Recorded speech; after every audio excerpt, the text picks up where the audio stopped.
Have you ever been your own worst enemy? The answer is yes, you have been your own worst enemy. Maybe not some big macro, big area or some big decision that kind of undermines your whole future. But at some point in all of our lives, we have been our own worst enemy.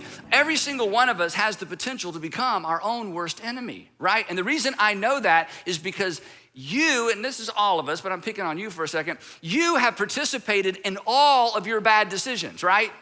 You have participated in 100 of your bad decisions. In fact, I'm picking on you a little bit, and it's same true with me too, that we were the masterminds behind our own bad decisions. And here's why this is a big deal.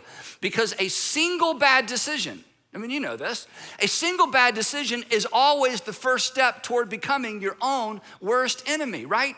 It's not like it happens all at one time. It just unravels over time. And the people that you've watched become their own worst enemy in a big way. It started with small things. It started with one simple, single decision, right? Because every habit begins with the first time.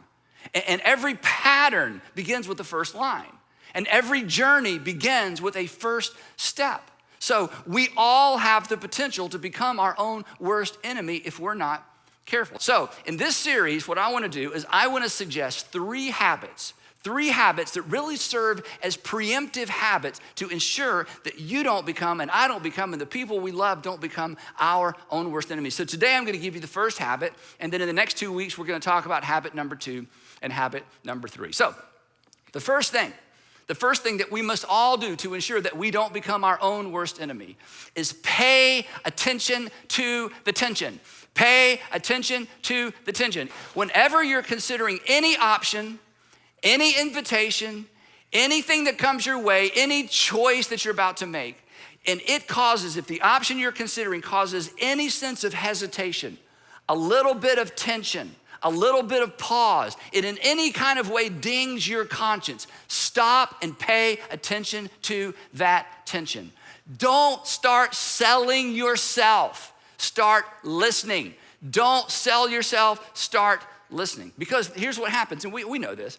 As soon as you see something you want, as soon as you get invited to something you're interested in, as soon as there's an option that kind of inflames an appetite, as soon as you see someone that you want, what do? You do the same thing I do.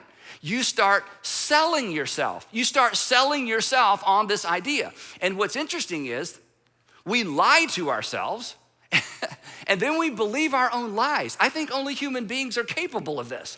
We make up things and then choose to believe the things that we made up. And here's how I know that's true. You have to be a little creative, okay? If a salesperson used the same pitch on you that you use on yourself, if a salesperson in an actual retail environment used the same sales pitch on you that you use on yourself, you would be so offended, you would walk out of that establishment, right?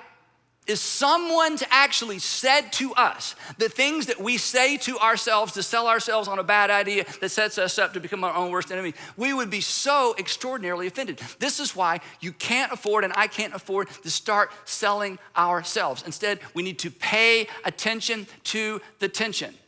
The moment, this is the habit right here. The moment you start selling yourself, hit pause. The moment you hear, because we do this every day, we do this all the time. The moment you start creating an internal narrative as to why something is okay or something's justifiable or something's permissible, in that moment, we should just hit pause and say, wait a minute, I'm doing it. I'm doing that thing. I am making things up and choosing to believe them in order to do something that something in me is telling me maybe I should hit pause.